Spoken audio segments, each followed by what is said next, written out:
Halo semua, apa yang akan saya jelaskan pada video ini, setahu saya adalah sesuatu yang belum pernah dibicarakan sebelumnya. Jadi saya berharap teman-teman bisa mendengarnya sampai habis tanpa mengambil kesimpulan terlalu cepat. Kalau teman-teman ada yang mengerti bahasa Inggris, Mandarin, Jepang, Korea, atau bahasa Asia lainnya, tolong bantu tambahkan subtitle untuk video ini ya. Karena menurut saya apa yang akan saya sampaikan pada video ini perlu didengar oleh semua orang Asia. Oke, kita mulai aja ya.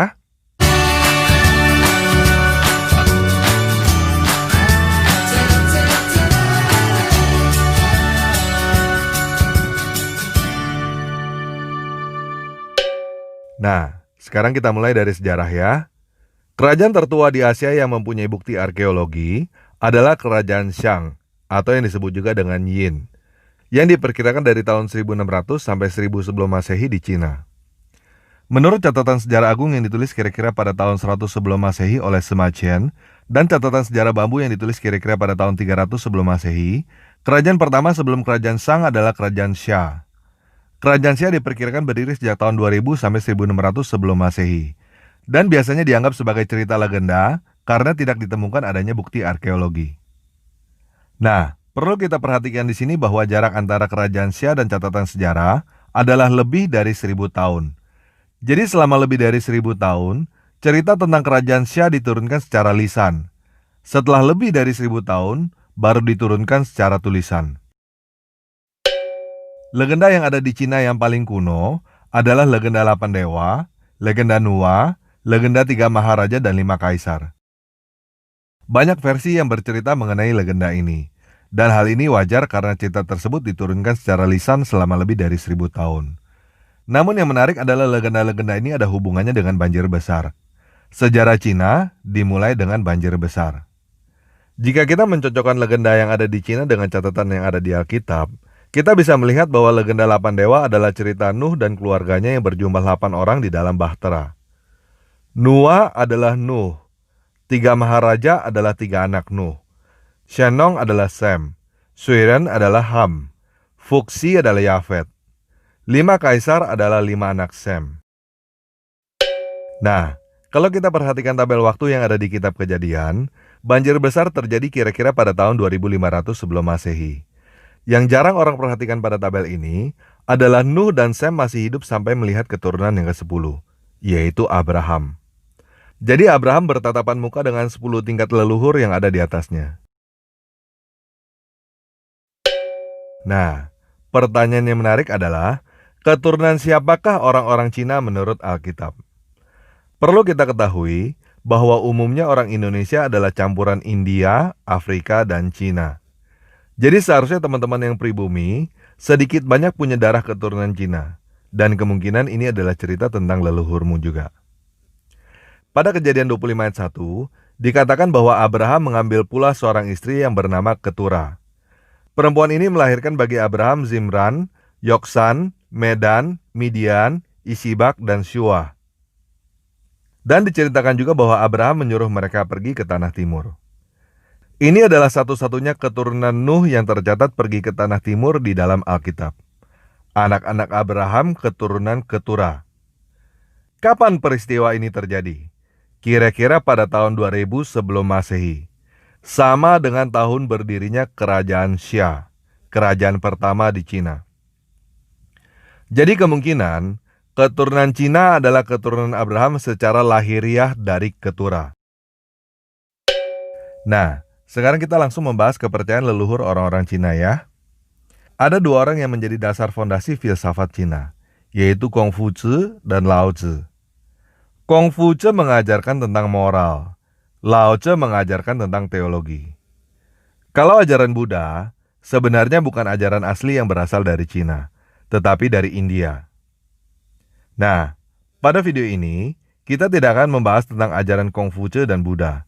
Kita akan membahas ajaran Laozi dari bukunya, Tao Te Ching. Referensi Tao Te Ching yang akan saya kutip, bisa teman-teman cari di internet atau beli bukunya secara online. Laozi adalah seorang guru besar pendiri ajaran Tao, yang kira-kira hidup pada tahun 600 sebelum Masehi. Tanpa disadari, Ajaran Tao adalah ajaran yang menjadi dasar pemikiran yang sudah lama diterima dan digunakan secara umum di Asia. Walaupun ajaran Tao tidak diajarkan secara formal. Banyak orang, khususnya keturunan Cina di Indonesia, KTP-nya Buddha, atau merasa dirinya Konghucu. Tetapi sebenarnya dasar kepercayaannya adalah Taoisme. Biasanya warga keturunan Cina di Indonesia tidak menekankan ajaran tentang ketuhanan. Yang penting percaya Tuhan itu ada dan berbuat baik. Nah, pada video ini kita akan membahas lebih mendalam sebenarnya apa sih ajaran Tao yang ada di dalam Tao Te Ching. Oke? Pada bab 25 buku Tao Te Ching, Lao Tzu menjelaskan bahwa dia melihat Sang Pencipta. Dia tidak tahu namanya, dan dia menyebutnya Tao. 有物混成先天地生，即悉辽西独立不改，周行而不殆，可以为天下母，无不知其名，强自之曰道。 Jadi padanan kata untuk Tao dalam bahasa Yunani adalah Hotheos. Tao, Theos. Padanan kata untuk Tao dalam bahasa Indonesia adalah kata Tuhan. Tao adalah sebutan yang diberikan Lao Tzu untuk Sang Pencipta, untuk Tuhan. Jadi pada video ini, ketika teman-teman mendengar kata Tao, itu artinya adalah Tuhan. Dan ketika teman-teman mendengar kata Tuhan, itu artinya Tao. Sama aja. Oke? Pada bab 1, bab 62 Tao Te Ching, Lao Tzu menjelaskan bahwa Tao adalah misteri. Bahkan misterinya misteri. 同谓之玄，玄之又玄。道者万物之奥。 Pada bab 21, Lao Tzu menjelaskan bahwa dia melihat Tao dengan samar-samar dan tidak jelas. 孔德之容为道是从，道之为物为恍为惚，惚兮恍兮其中有象，恍兮惚兮其中有物，杳兮明兮其中有精，其精甚真，其中有信。自古及今，其名不去以阅众甫，吾何以知众甫之状哉？以此。 Nah, ini sebabnya orang-orang keturunan Cina tidak terlalu menekankan pengajaran tentang Tuhan. Karena Tuhan adalah misteri, dan yang paling penting adalah berbuat baik. Lao Tzu adalah salah satu dari segelintir orang yang melihat apa yang dia lihat. Dan dia memberikan kesaksian tentang apa yang dia lihat dengan baik, walaupun samar-samar dan tidak jelas. Tetapi Lao Tzu bukan satu-satunya orang yang melihat apa yang dia sebut Tao itu. Kebanyakan orang-orang yang melihat apa yang Lao Tzu lihat adanya di Israel. Israel adalah cucunya Abraham. Di Israel, orang-orang yang melihat seperti Lao Tzu disebut para nabi. Para nabi dari Israel ini juga melihat Sang Pencipta, dan mereka menyebutnya dengan nama Yahweh. Yahweh artinya adalah Dia ada, yang ada. Sama seperti Lao Tzu yang berkata pada bab 40 Tao Te Ching, bahwa segala sesuatu tercipta oleh yang ada. 凡者道之动，弱者道之用。天下万物生于有，有生于无。 Para nabi dari Israel ini juga memberikan kesaksian tentang apa yang mereka lihat seperti Lao Tzu. Dan bagi para nabi ini, hal itu juga adalah misteri. Namun ada satu hal pokok yang disampaikan oleh para nabi Israel, yaitu yang ada itu akan datang dan tinggal bersama-sama dengan manusia. Apa yang disampaikan oleh para nabi itu disebut nubuat atau ramalan. Kira-kira pada tahun 0 Masehi, yang ada ini datang, lahir sebagai manusia dengan nama Yesus. Nama Yesus artinya adalah Yahweh menyelamatkan. Yang ada itu menyelamatkan. Orang Kristen percaya bahwa Yesus adalah Yahweh itu sendiri. Dengan bahasanya Lao Tzu, orang Kristen percaya bahwa Yesus itu adalah Tao itu sendiri. Orang Kristen percaya bahwa Yesus menggenapi semua nubuat dan memenuhi semua ajaran yang dikatakan oleh para nabi. Sekarang, saya akan menunjukkan bahwa Yesus menggenapi semua nubuat dan memenuhi semua ajaran yang dikatakan oleh Lao Tzu juga. Yang saya maksud dengan Yesus menggenapi semua nubuat Lao Tzu adalah teman-teman akan memahami misteri yang Lao Tzu katakan dengan melihat Yesus. Yang saya maksud dengan Yesus memenuhi semua ajaran Lao Tzu adalah teman-teman akan melihat bagaimana Yesus menerapkan ajaran Tao dengan sempurna. Selain itu, saya juga akan menunjukkan bahwa banyak pertanyaan tentang Yesus yang bisa dijawab dengan ajaran Tao. Nah, karena Tao Te Ching ada 81 bab, jadi pada video ini saya tidak mungkin membacakan semuanya. Saya hanya akan menunjukkan beberapa poin sebagai contoh, supaya teman-teman mengerti apa yang saya katakan. Oke?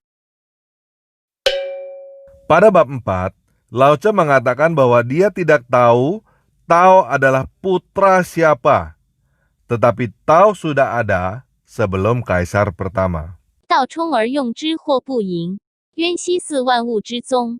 错其锐，解其分，和其光，同其尘，战兮似或存。吾不知谁之子，象帝之先。 Apa maksud Lao Tse mengatakan bahwa Tao adalah putra siapa? Dan apa maksud Lao Tse mengatakan bahwa dia sudah ada sebelum Kaisar pertama? Di dalam Matius 1 ayat 1, ditulis bahwa Yesus adalah putra Abraham secara silsilah. Di dalam Yohanes 8 ayat 58, Yesus berkata bahwa dia sudah ada sebelum Abraham ada. Yesus adalah putra manusia, tetapi dia sudah ada sebelum manusia ada. Pada bab 33, Lao Tse mengatakan yang mati tapi tidak binasa, hidup selamanya.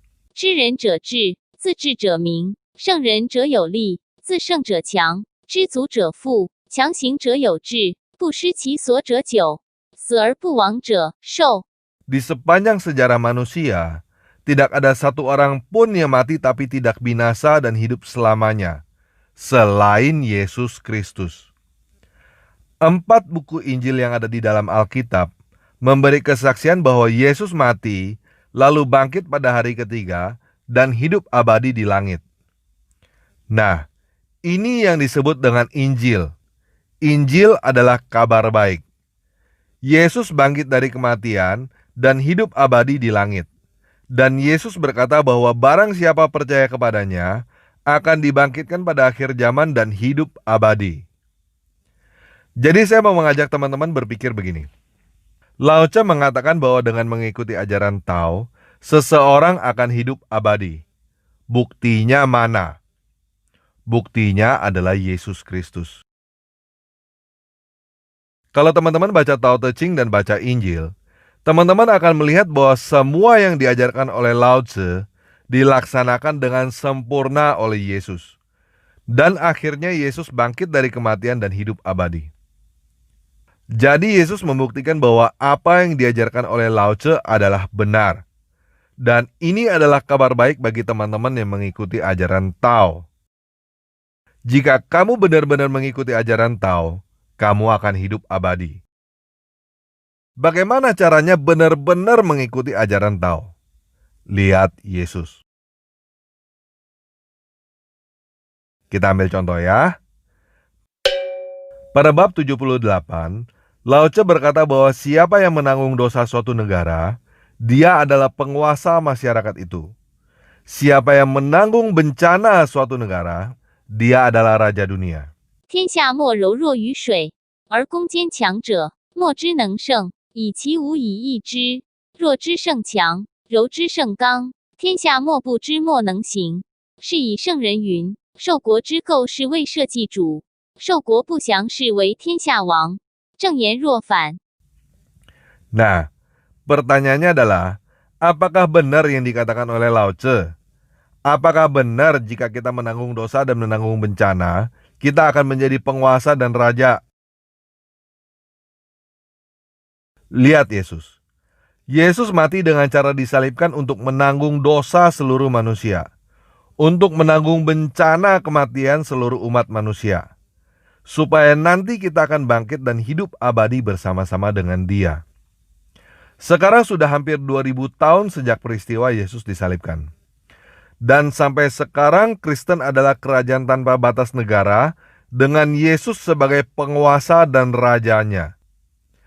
Jadi apa yang diajarkan oleh Lao Tse sekali lagi adalah benar, dan Yesus adalah buktinya. Yesus adalah kabar baik bagi teman-teman yang mengikuti ajaran Lao Tse. Nah, tadi saya berkata bahwa Yesus adalah Tao itu sendiri. Dan teman-teman akan mengerti misteri Tao dengan melihat Yesus. Pada bab 62, Lao Tzu berkata bahwa Tao adalah misteri, harta bagi orang yang baik, perlindungan bagi orang yang jahat. Juga dikatakan pada bab ini bahwa siapa yang mencari akan mendapatkan, orang yang berdosa akan diampuni. Karena itu dunia menghargainya. 道者万物之奥，善人之宝，不善人之所宝。美言可以世尊，美行可以佳人。人之不善，何气之有？故立天子，治三公。虽有拱璧以先驷马，不如坐尽此道。古之所以贵此道者何？不曰求以得，有罪以免邪，故为天下贵。 Yesus menjelaskan apa yang Lao Tzu katakan di dalam Matius 7 ayat 7-12. Mintalah maka kalian akan diberikan. Carilah maka kalian akan menemukan. Ketuklah maka kalian akan dibukakan. Karena semua yang meminta akan mengambil. Yang mencari akan menemukan. Dan yang mengetuk akan dibukakan. Siapa manusia dari kalian yang ketika putranya minta roti akan memberikan batu kepadanya? Atau dia minta ikan akan memberikan ular kepadanya? Jadi jika kalian yang pada jahat ada mengetahui hadiah-hadiah yang baik untuk diberikan kepada anak-anak kalian, seberapa lebihnya ayah kalian yang ada di dalam semesta langit akan memberikan yang baik bagi mereka yang memintanya. Jadi, semua yang kalian ingin supaya manusia-manusia lakukan kepada kalian, demikian juga yang kalian lakukan kepada mereka. Karena inilah hukum dan para peramal. Inilah yang diajarkan dalam ajaran Tao dan Lao Tzu. Jadi teman-teman Asia yang belum mengenal Yesus, saya mau menyarankan kamu untuk kembali ke ajaran leluhurmu yang asli, Lao Tzu. Baca Tao Te Ching dan juga baca Injil tentang Yesus Kristus. Ketika kamu bingung apa yang diajarkan oleh Lao Tzu, lihat bagaimana Yesus melaksanakannya dan ikutin jalan Yesus. Karena Yesus menjalankan semua ajaran Tao dengan sempurna. Dan dengan demikian, kamu akan mendapatkan hidup abadi. Nah, tadi saya juga mengatakan bahwa banyak pertanyaan tentang Yesus yang bisa dijawab dengan ajaran Lao Tzu. Salah satu pertanyaan yang paling membingungkan orang adalah tentang ketuhanan Yesus dan Bapanya yang ada di langit. Dan kali ini, saya akan menggunakan ajaran Lao Tzu untuk menjawabnya.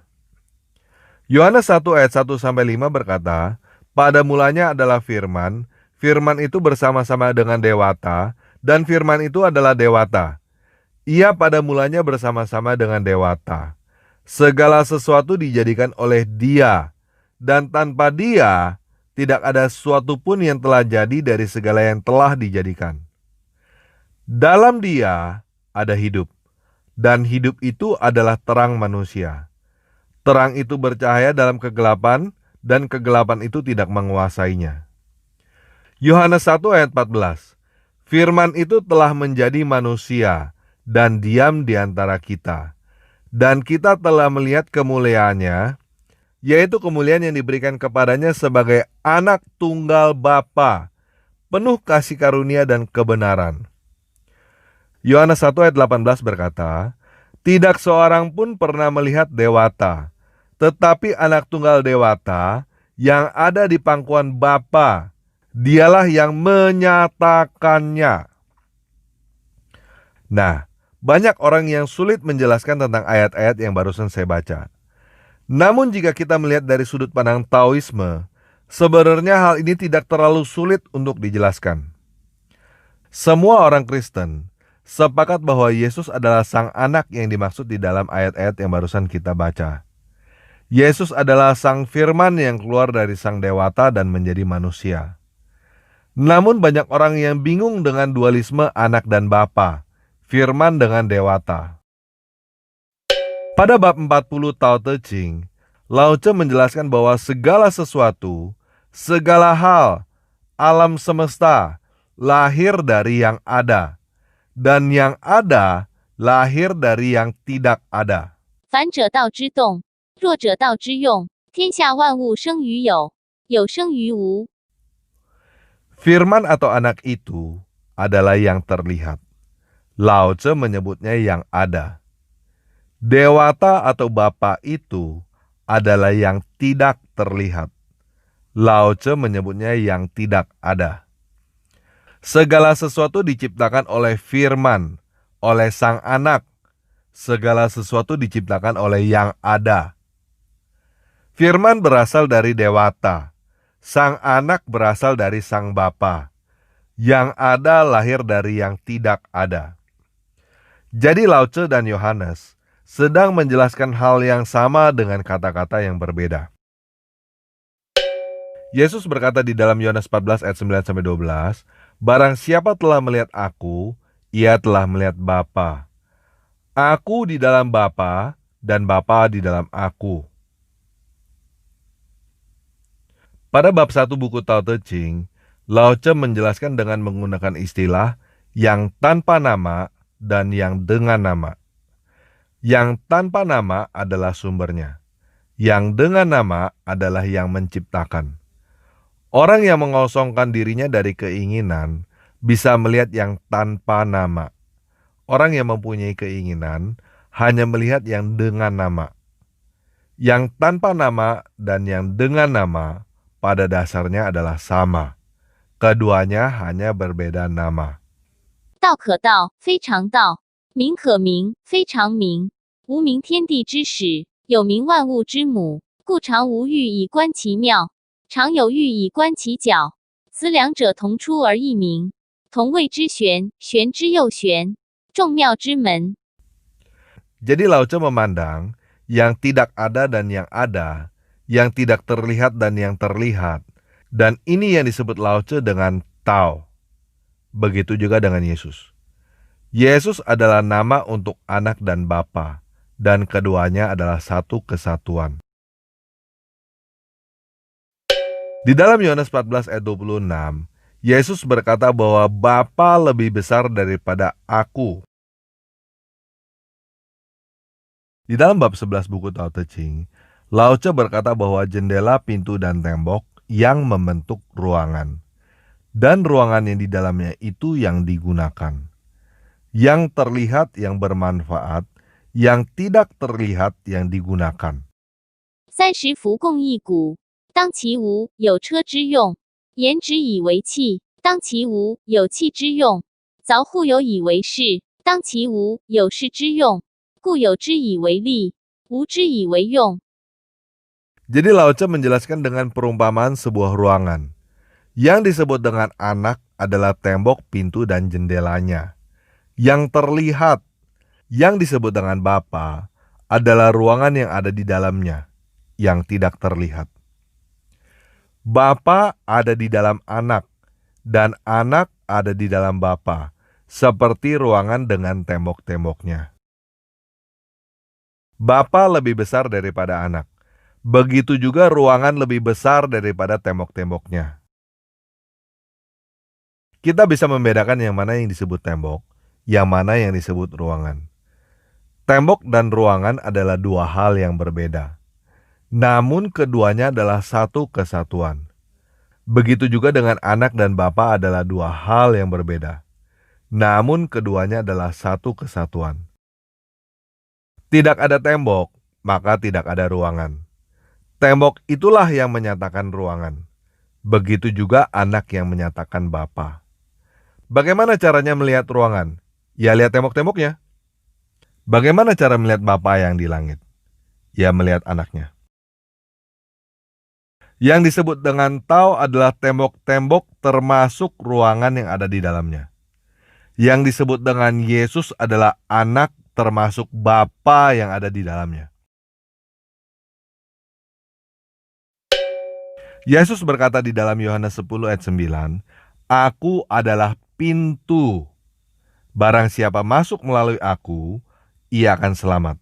Dan ia akan masuk dan keluar dan menemukan padang rumput." Yesus berkata di dalam Yohanes 14 ayat 6-7, "Akulah jalan dan kebenaran dan hidup. Tidak seorang pun yang datang kepada Bapa kalau tidak melalui aku. Sekiranya kamu mengenal aku, pasti kamu juga mengenal Bapakku. Sekarang ini kamu mengenal Dia, dan kamu telah melihat Dia. Bagaimana? Sekarang udah lebih mengerti kan? Nah, saya akan menutup video ini dengan sebuah pernyataan untuk teman-teman Asia. Buat teman-teman Asia yang belum memahami Yesus dengan sudut pandang dari barat atau sudut pandang dari selatan, coba pahami Yesus dengan sudut pandang dari timur. Sudut pandang dari guru besar leluhurmu sendiri yang bernama Lao Tzu. Mengikuti Yesus bukan berarti mengganti baju dan celana yang ada di luar, tetapi mengganti hati dan pikiran yang ada di dalam. Mengikuti Yesus bukan berarti kamu harus menjadi orang barat atau orang selatan. Kamu bisa mengikuti Yesus dengan tetap menjadi orang timur. Yesus adalah kabar baik, bukan kabar buruk. Oke, sekian video kali ini. Yesus Kristus penguasa saya memberkati kamu semua. Yesus Citu Water Zu, Pao Yu Nimen.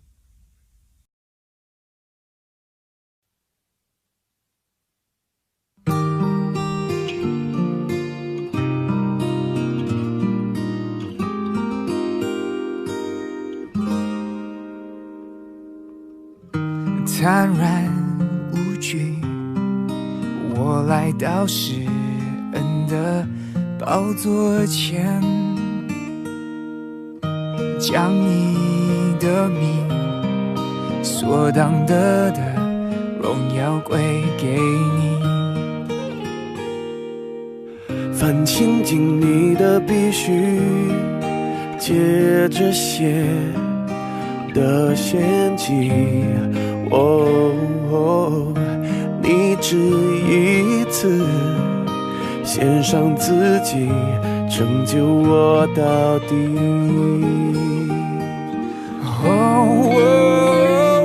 我怎么会不配当你的儿女？你赦免了我的罪孽，你是我的肩，慈爱和怜悯，你全心听我的声音。主，你向我仰脸，安慰和帮助，将平安充满我的心。主，你保护我，保护我性命，至高者你建立我心。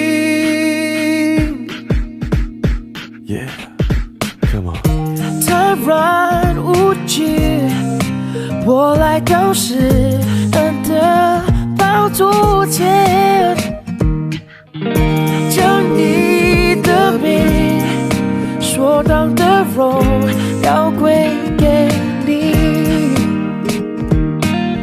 凡亲近你的必须借着血的献祭。你只一次献上自己，拯救我到底。我怎么会不配当你的儿女？你赦免了我的罪孽，你是我的肩，慈爱和怜悯，你全心听我的声音。主，你向我仰脸，安慰和帮助，将平安充满我的心。主，你保护我，保